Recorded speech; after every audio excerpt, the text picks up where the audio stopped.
The movie is based on the real-life story of a man who was tortured and pleaded guilty under duress to the rape and murder of a 9-year-old girl on September 27, 1972 in Chuncheon, before being finally exonerated in November 2008.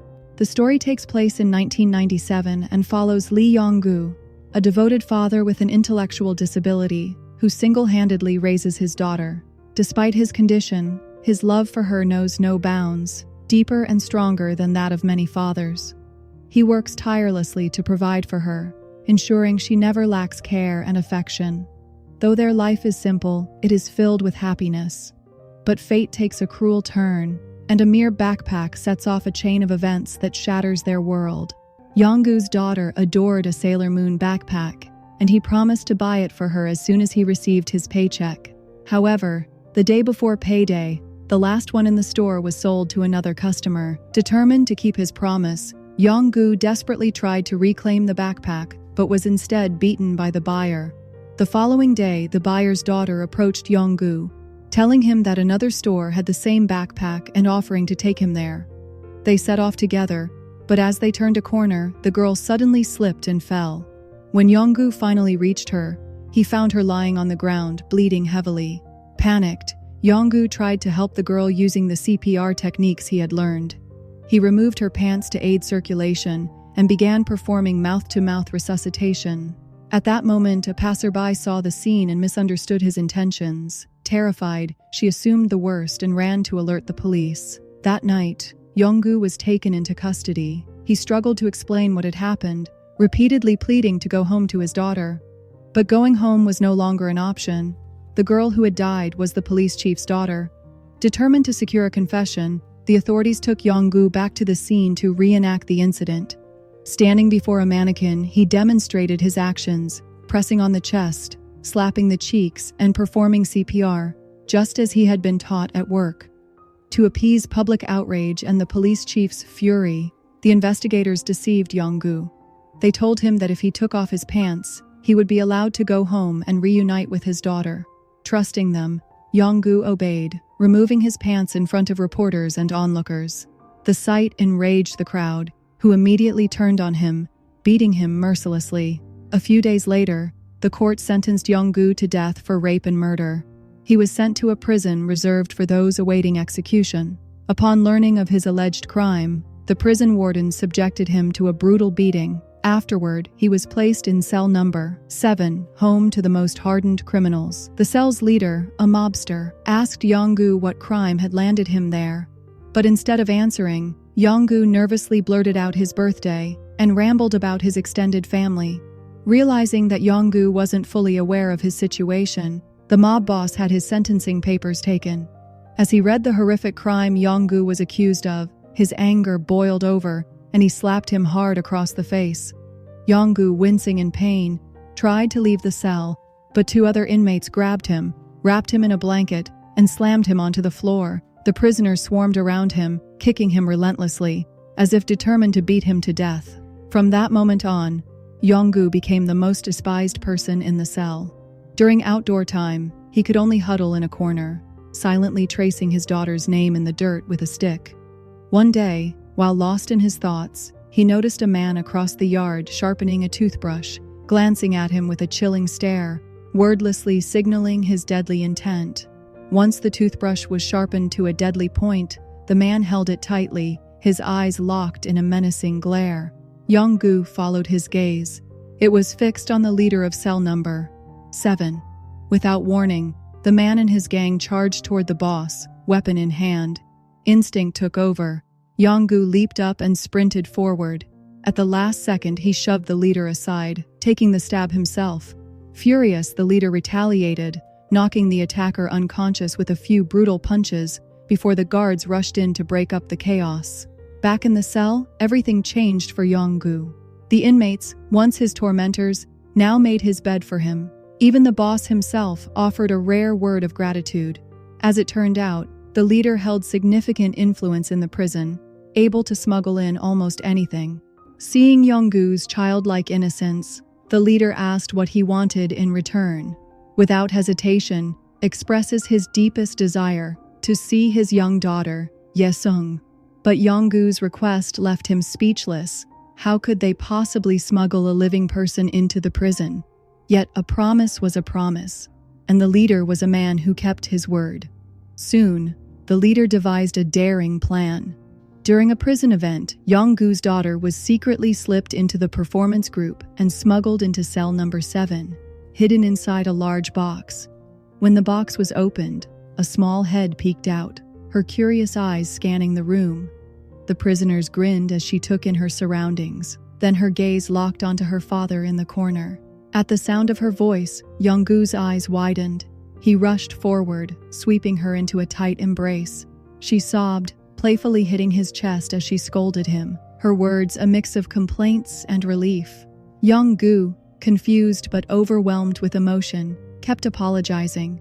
Though he didn't understand what he had done wrong, father and daughter clung to each other, their cries growing louder, filling the cell with raw emotion.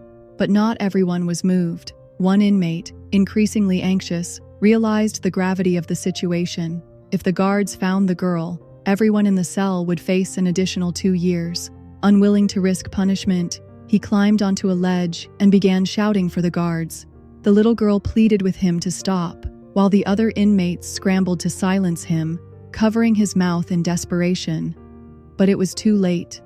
His cries had already drawn the attention of the guards. The little girl quickly hid behind the door, curling up on the floor, her quiet sobs the only sound in the tense cell. The inmate who had called for the guards suddenly froze, his words catching in his throat as an officer approached. Just as he was about to expose everything, the girl reached for his hand, her tear-filled eyes pleading with him to stay silent. Something in her gaze stopped him. He hesitated, then shut his mouth. Seeing this, the other inmates exhaled in relief. The girl wasted no time and ran straight back into her father's arms, this time pressing a finger to his lips, making sure he wouldn't cry out loud. The prisoners watched in amazement. Who would have thought a man as simple as Yong-Goo had such a sharp, quick-witted daughter? No one blamed him anymore, though an air of awkwardness lingered. Just as the father and daughter reveled in their unexpected reunion, another problem arose. The choir group, her only way out, had left earlier than planned. With no way to slip out unnoticed, the girl was now stuck in cell number 7. While Yong-Goo and his daughter were overjoyed, the rest of the inmates were filled with anxiety. The prisoners spent their days devising ways to smuggle the girl out, all while avoiding the ever-watchful guards who patrolled the cell multiple times a day. If caught, they wouldn't just receive extra years, they'd be locked away for life. Yet, despite the danger, something incredible happened. With the girl's presence, the once cold and grim cell number 7 began to transform. Hardened criminals, men who had long abandoned kindness, softened. They treated her as if she were their own daughter, shielding and caring for her in ways they had never imagined possible. Then, news arrived. One of the inmates, nicknamed Glasses, learned that a religious event was scheduled at the prison the next day. Seizing the opportunity, the leader came up with a plan. The girl would wear church robes and blend into the group, using the chaos to slip away unnoticed. The next day, as the plan unfolded, the little girl was carefully hidden in a cart and wheeled toward the stage.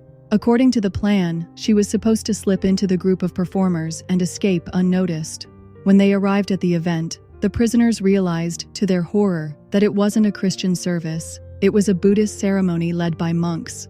Back in the cell, the mob boss erupted in fury, delivering a brutal beating to Glasses. "How the hell do you mix up Buddha and Jesus?" he roared, landing another punch. Meanwhile, in his office, the warden casually flipped through photos from the event, reviewing them for publicity. That's when something caught his eye. In one of the pictures, a little girl was visible among the attendees, but she wasn't in any of the later shots. His instincts, sharpened from years as a police officer, immediately kicked in. Something was off. Without hesitation, he ordered the guards to inspect every cell. Panic swept through cell number 7 as the inmates rushed to hide the girl behind the door once more. But this time, the guards were ready. With a knowing smirk, the warden crouched down and calmly opened the lower panel of the door. Just as the prisoners congratulated themselves on their quick thinking, he had already moved, his sharp eyes scanning behind the door. Outside, as if foreshadowing the storm about to hit, heavy rain began to pour. The warden wasted no time. He ordered his men to remove the little girl from the prison immediately. Shackled and forced to follow behind, Yong-Goo pleaded desperately, his limited words barely forming coherent sentences. Tears streamed down his face as he begged to stay with his daughter, but his cries fell on deaf ears. Once she was taken away, Yong-Goo was bound hand and foot and thrown into solitary confinement.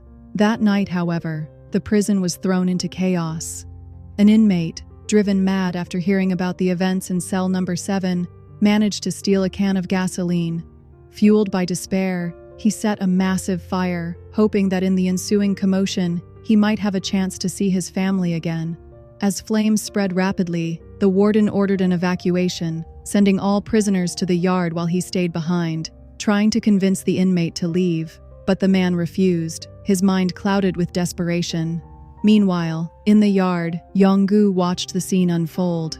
Through the thick smoke, he saw the warden collapse, overcome by the fumes. Without a second thought, without considering the danger, Yong-Goo broke free from the group and rushed back inside. The next time the warden opened his eyes, he was in the medical room. Pain shot through his body, but another sight caught his attention. Yong-Goo, lying nearby, his body covered in burns and injuries. A wave of doubt washed over the warden. How could a man like this, someone so selfless, so willing to risk his life for another, be guilty of such a heinous crime? As a gesture of gratitude, the warden arranged for Yong-Goo to see his daughter again. Separated by glass, father and daughter pressed their hands together, tears in their eyes as they spoke about how much they missed each other. But the reunion was heartbreakingly short. Visiting time ended too soon, and just as Yong-Goo was about to say more, the guards dragged him away. Desperate to stay close, he broke free one last time, reaching out as his daughter pounded on the glass, sobbing. "Appa, don't forget to eat well," she cried, her small hands leaving streaks on the glass. The warden stood nearby, watching the raw pain between them. How could a father who loved his daughter this much commit such a monstrous crime? Doubt gnawed at him. Not long after, the little girl fell seriously ill from missing her father. When the warden visited her, she clung to him, her tearful eyes filled with questions he couldn't answer. For the first time in years, he felt helpless. As he walked away, his heart ached. Back at the prison, he made a bold decision, ignoring the protests of his subordinates. Days later, cell number 7 received a mysterious delivery. As soon as the box was placed inside, Yong-Goo's eyes widened. He eagerly shouted his daughter's name, convinced he was imagining things. The mob boss smacked the back of his head. "You've lost it, old man! She's not—" Before he could finish, the box flaps burst open and out popped the little girl. Gasps filled the cell. Overwhelmed, Yong-Goo pulled her into his arms, holding her as if he'd never let go again. The prisoners stood in stunned silence, unable to believe what they were seeing. The guards, watching from the doorway, simply smiled. "It was the warden's orders," one of them explained. From that moment on, the little girl was allowed to visit every weekend. The once cold and lifeless cell number 7 was now filled with warmth, laughter, and joy. The little girl, with her bright spirit and quick wit, quickly became everyone's treasure. She taught the illiterate mob boss how to read, and in an act of kindness borrowed a phone from a classmate so the homesick prisoners could hear the voices of their loved ones once more. Grateful for the warden's kindness, Yong-Goo mustered the courage to visit his office and personally thank him. As he turned to leave, the warden suddenly stopped him. "Yong-Goo," he asked, his voice firm but gentle, "why did you kill that little girl?" Yong-Goo, with the mind of a 6-year-old, could only look at him blankly. He had no words, no way to defend himself against a crime he didn't understand. Doubt crept deeper into the warden's mind. Something wasn't right. Determined to uncover the truth, he launched his own investigation. After borrowing the original case files, he found something alarming. Yong-Goo's confession was unusually detailed, far too structured for someone with his intellectual disability. Moreover, aside from writing his daughter's name, Yong-Goo couldn't write anything else. How could he have written a confession so coherent? Suspicious, the warden approached the police chief, pleading with him to reopen the case. But the chief, blinded by grief over his daughter's death, refused outright. Meanwhile, Yong-Goo's case was heading for its final trial, his only chance to clear his name. Inside cell number 7, the inmates were determined to help him. They carefully pieced together the details of what had really happened that day. Through reenactments, they finally uncovered the truth. The little girl had slipped on a patch of ice, and in her fall, she accidentally pulled on a rope attached to a brick. The brick struck her head, killing her instantly. It wasn't murder, it was a tragic accident. And as for why Yong-Goo had removed her pants, he had simply been trying to improve her circulation, something he had learned from a CPR class, but knowing the truth wasn't enough. Yong-Goo, with his childlike mind, had to be able to explain it in court. Fearing he'd freeze under pressure, the inmates worked tirelessly to help him memorize a new testimony. Day and night, they drilled him, while running, hanging laundry, even while using the restroom, ensuring the words would be second nature. During their outdoor time, they staged mock trials, guiding him step by step through the process. Slowly but surely, under the watchful eyes of his daughter and the other inmates, Yong-Goo learned to recite his testimony flawlessly. To strengthen their case, the mob boss drafted a petition, gathering signatures from every inmate in the prison. They had one chance, and they were going to fight for it. The day of the trial finally arrived. On the way to court, the warden removed Yong-Goo's handcuffs, offering a few reassuring words to calm his nerves. But their worst fears soon came true. As the trial began, Yong-Goo's face turned blank and unresponsive, his mind retreating into confusion. When the lawyer asked if he had struck the girl with a brick, the courtroom erupted in chaos. Spectators stood, shouting insults and condemning him. What no one knew was that before the trial, the police chief had confronted Yong-Goo in private. He beat him and threatened him, saying that if he didn't confess, his daughter would suffer the same fate as the chief's own child. Terrified, Yong-Goo did as he was told. Glancing at the cold-hearted police chief and then at his daughter, he made up his mind. He would protect her at any cost. With quiet certainty, he admitted to the crime. The warden immediately objected, arguing that Yong-Goo was mentally unfit to stand trial, but Yong-Goo only repeated his guilt over and over. The verdict was inevitable. The court upheld the death sentence. Afterward, Yong-Goo's daughter stopped visiting. Longing for her, he spent his days writing her name on the glass. Seeing him so broken, the inmates in cell number 7 made a decision. They would help him escape. And so, the most extraordinary prison break plan was born. This time, it wasn't just cell number 7. Everyone in the prison joined in. Together they built something incredible, a giant, colorful hot air balloon. One beautiful evening, under a sky painted with hues of orange and pink, the inmates of the prison gathered in the yard, their eyes filled with hope and determination. With a final push, they sent Yong-Goo and his daughter soaring into the sky in the colorful hot air balloon they had built together, a dream of freedom lifting them above the prison walls. Even the guards, usually strict and unyielding, stood watching in silence, some even raising their hands in farewell as the balloon ascended. But just as it reached higher, the inevitable happened. The balloon became entangled in the massive security net above the prison. Though they had known from the beginning that this plan would never truly succeed, they had poured all their effort into making it happen, giving Yong-Goo one final taste of a dream before reality came crashing down. The day of Yong-Goo's execution arrived, a day that also happened to be his daughter's birthday. The warden, defying protocol, brought the little girl to cell number 7 for one last celebration with her father. The inmates, who had once been hardened criminals, now treated her like their own child. They gathered around, offering her small gifts they had managed to make or find, each item filled with sincerity and love. And then, with trembling hands, Yong-Goo finally gave his daughter the Sailor Moon backpack he had promised her long ago. Tears filled her eyes as she clutched it close to her heart, knowing this would be the last thing her father ever gave her. On that day, 5 inmates and his beloved daughter signed their names on his prison uniform, a final mark of their bond, their friendship, and the love they had shared within the cold walls of cell number 7. Yong-Goo and his daughter walked together, hand in hand, down the long corridor. The inmates of cell number 7 watched in silence, their hearts heavy as they saw their friend take his final steps. The warden's gaze fell on the prison uniform, now marked with the signatures of those who had come to love Yong-Goo as family. As the heavy iron doors closed behind them, sealing their final goodbye, Yong-Goo was led toward the execution chamber. He turned back one last time, flashing his daughter a goofy smile, the same one that had always made her giggle. But as soon as he rounded the corner, out of her sight, his legs gave out. His daughter, standing behind the bars, began counting softly, just like she always did when playing hide and seek with him. 1, 2, 3. But this time, her father didn't reappear. Realization struck her like a storm. She ran forward, grabbing onto the cold iron bars, her cries echoing through the prison halls. Yong-Goo, the man who had endured everything with a smile, finally broke down. He collapsed to the floor, sobbing, begging for his life. He didn't want to die.